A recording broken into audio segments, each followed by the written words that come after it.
Dans les évangiles, Jésus fait souvent face à des personnes qui prennent le visage de personnages typiques. Par exemple, lors de sa passion, Jésus est mis en face de Barabbas. La parole de Dieu nous donne assez peu d'informations à son sujet, mais nous nous le représentons assez facilement. Si vous avez vu le film La Passion du Christ, réalisé par Mel Gibson, on voit les soldats escorter Barabbas qui n'a plus rien à perdre. Il sait qu'il est condamné à mort, alors il en rajoute. Il fait des grimaces, il tente de faire peur aux personnes de la foule. Il devient l'image du criminel endurci.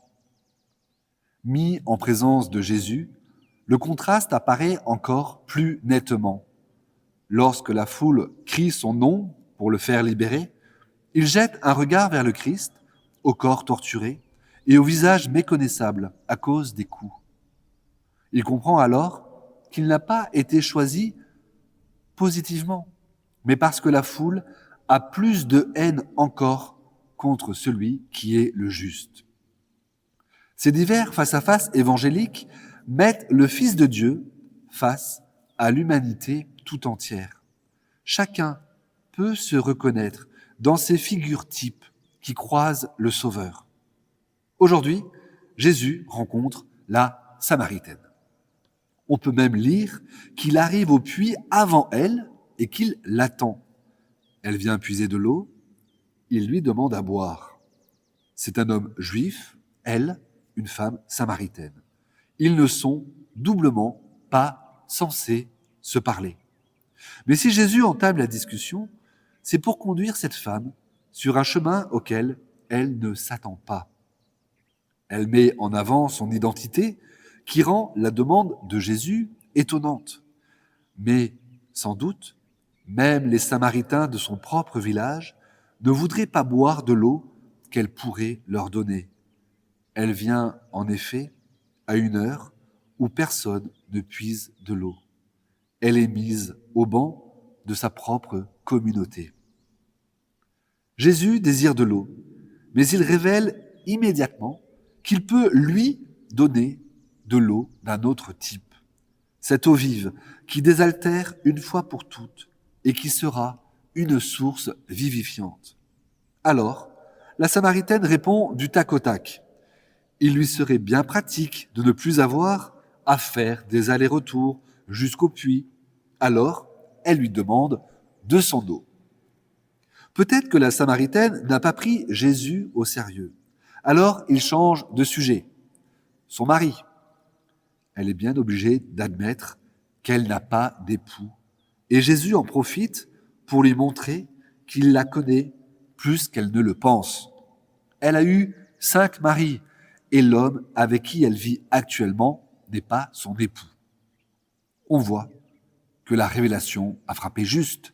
Si Jésus a connaissance de cela, c'est qu'il est un prophète. Alors, la conversation dévie vers la question du temple de Jérusalem et du temple du mont Garizim. Alors Jésus lui révèle les choses à venir, où chacun pourra prier Dieu en esprit et en vérité. Mais le Messie doit venir, lui réplique la femme. Alors, révélation ultime, Jésus lui dit qu'il est le Messie. Elle va alors, telle Marie-Madeleine, aller annoncer cette nouvelle au village. Sans doute, comme Marie-Madeleine, on va se méfier des paroles d'une femme au passé peu recommandable. Mais la machine est lancée et la bonne nouvelle de la venue du Messie va produire son effet. Pour cela, Dieu a utilisé cette femme pécheresse. Il s'est abaissé jusqu'à elle alors qu'elle est isolée. Il va même lui faire l'honneur de lui demander quelque chose à elle, elle que tout le monde fuit. Dans ce dialogue, qui devient une prédication, il va se révéler et lui faire comprendre que c'est bien elle qu'il a choisi volontairement pour aller annoncer la venue messianique et le commencement des temps nouveaux. Contrairement à d'autres rencontres, Jésus ne va pas lui dire « va et ne pêche plus ». Le texte nous la présente comblée de joie. Et l'on comprend que sa vie a maintenant basculé. Elle a commencé à reconnaître sa faute. Et Jésus a pris les devants pour terminer son aveu. Il veut qu'elle reçoive de cette eau qui donne la vie, qui purifie et d'où jaillit la grâce. En effet, qui voudrait vivre si c'est pour vivre une vie de rejet? Jésus, lui, ne la rejette pas. Il veut que nous vivions et que nous vivions dans la joie et les chants. Oui, quand on sait que l'on est aimé par Dieu, alors la vie prend une autre saveur. Alors, ne soyons pas comme le peuple au désert, qui reçoit l'eau qui donne la vie, mais qui a le cœur dur et ne veut pas recevoir l'amour de Dieu.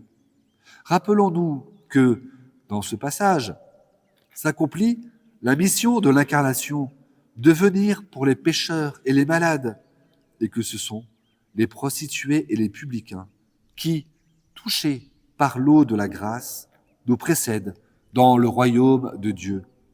Seigneur, aide-nous à reconnaître nos misères et à recevoir ton pardon. Amen.